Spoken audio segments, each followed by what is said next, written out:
प्यारे बच्चों, आपका स्वागत है आपके ई लर्निंग हिंदी कक्षा में। और आज मैं दूसरी कक्षा के व्याकरण का पहला पाठ, जिसका शीर्षक है हमारी भाषा के प्रश्न उत्तरों का पुनः अभ्यास कराऊंगी। ठीक है, तो आप सभी अपने पाठ्य पुस्तिका की पृष्ठ संख्या 9 देखिए। आओ दोहराएं।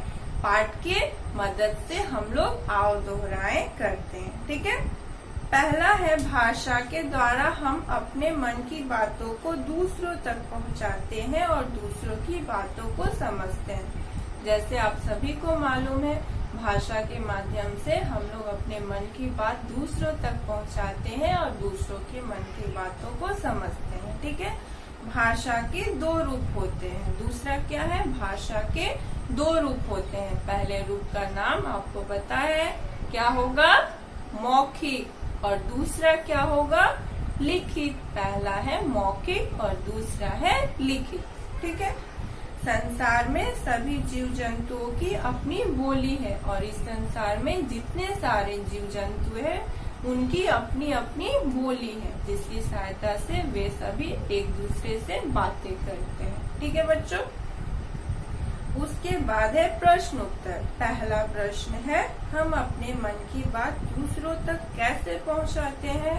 आपको मालूम है कैसे पहुंचाते हैं, बोलकर या लिखकर। हम अपने मन की बात दूसरों तक बोलकर या लिखकर पहुंचाते हैं। ठीक है, दूसरा प्रश्न है, टेलीफोन पर भाषा के किस रूप का प्रयोग होता है। जैसे आपको मालूम है, टेलीफोन पर भाषा के मौखिक रूप का प्रयोग होता है। ठीक है, अब उसके बाद देखिए, लिखते समय हम भाषा के किस रूप का प्रयोग करते हैं।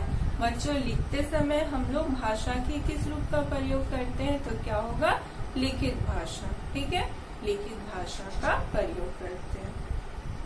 उसके बाद है, सही या गलत का चिन्ह लगाइए। मतलब आपको सही वाक्य पर सही का और गलत वाक्य पर गलत का चिन्ह लगाना है। जैसे कि पहला देखिए, वाक्य क्या है, अपनी बात दूसरों को बताने के लिए हमें भाषा की जरूरत नहीं होती।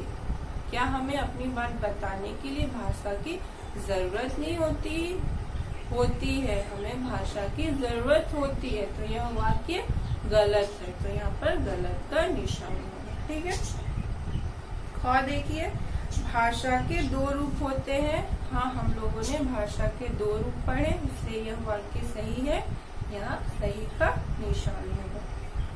ग देखिए, मौखिक रूप में हम बोलकर अपनी बात बताते हैं।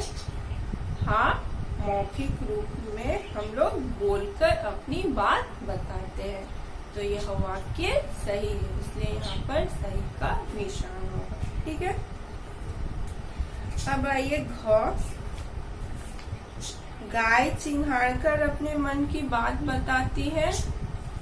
गाय की आवाज क्या चिंघाड़ना है, वो चिंघाड़ती है नहीं, गाय क्या करती, रंभाती है। तो यह वाक्य क्या होगा बच्चों, यह वाक्य गलत है, इसलिए आप लोग यहाँ पर गलत का निशान लगाएंगे।